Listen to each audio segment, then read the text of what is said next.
Recently तुम्ही प्रणित मोरेच्या stand up comedy शोवर झालेली 370 रुपयाच्या बिर्याणीची कॉन्ट्रावर्सी ऐकली असेल. याचं आपण MPSCच्या नीतिसत्राच्या पेपरच्या अँगलनी विश्लेषण करूयात. सो या व्हिडिओमध्ये तो जो मुलगा होता त्याचं असं मत होतं की 370 रुपयाची बिर्याणी एखाद्या मुलीला चारून तिला त्याच्या शरीर वापरण्याचा अधिकार मिळत आहे. आणि या कॉन्ट्रावर्सीनंतर काही इंस्टाग्रामच्या मुलींनी हे व्हिडिओ टाकले की माझी लिपस्टिकच 3700 रुपयाची आहे.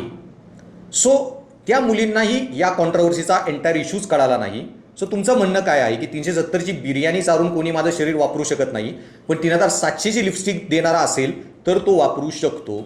सो तो प्रणित मोरे, तो हिमांशू किंवा अशा ह्या सर्व मुली यांना स्त्रीवाद ही संकल्पनाच कळाली नाही.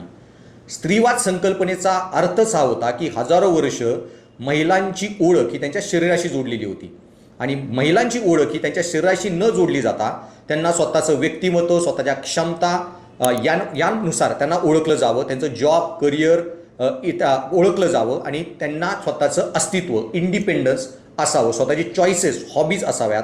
त्यांना एका वस्तूसारखं वापरलं जाऊ नये. आणि या व्हिडिओमधून त्या मुलांची जी मेंटॅलिटी आपल्याला कळून येते त्यालाच आपण नीतिशास्त्रात म्हणतो की ऑब्जेक्टिफिकेशन ऑफ विमेन, म्हणजे महिलांचे वस्तुकीकरण करणे. आणि या वृत्तीमुळेच महिलांच्या प्रती जो हिंसाचार वाटतो की त्या एक वस्तू आहेत आणि त्यांना आपण पाहिजे तसं यूज, अब्यूज, एक्सप्लॉइट करू शकतो. तसंच या व्हिडिओमधून हेही गोष्ट एक महत्त्वाची आहे मुलींना समजणे की फायनान्शियल इंडिपेंडन्स हा तुमच्यासाठी किती महत्त्वाचा आहे. जर तुम्ही फायनान्शियल इंडिपेंडंट नाही होणार तर या प्रणित मोरे किंवा हिमांशूसारखी मुलं आयुष्यभर तुम्हाला एका वस्तूसारखेच वापरतील. त्याचबरोबर या व्हिडिओमध्ये ही गोष्ट महत्त्वाची आहे की उपयुक्ततावाद जे नीतिशास्त्रातले थेरी आहे ती आपण वस्तूंवर लागू करू शकतो, मानवी जीवन आणि मूल्यांवर नाही. आणि एका स्त्रीची संमती ही तुम्ही पैशात विकत घेऊ शकत नाही. तिला स्वतःचे चॉईसेस आहेत, तिला स्वतःचे रिस्पेक्ट आहे, आयडेंटिटी आहे, ज्याचं तुम्ही वस्तुकीकरण करू शकत नाही.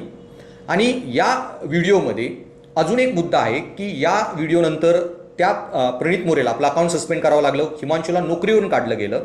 आणि नीतिशास्त्रात यावर प्रश्नही आलेला MPSC एक्झाममध्ये की पर्सनल इथिक्स आणि प्रोफेशनल इथिक्स भले दोन्ही वेगळे असले तरी आज सोशल मीडियाच्या युगामध्ये तुम्ही पर्सनल लाईफमध्ये जे बोलता त्याचा जर कंपनीच्या ब्रँड इमेजवर इम्पॅक्ट झाला तर कंपनी तुमच्या विरुद्ध ॲक्शन घेऊ शकते.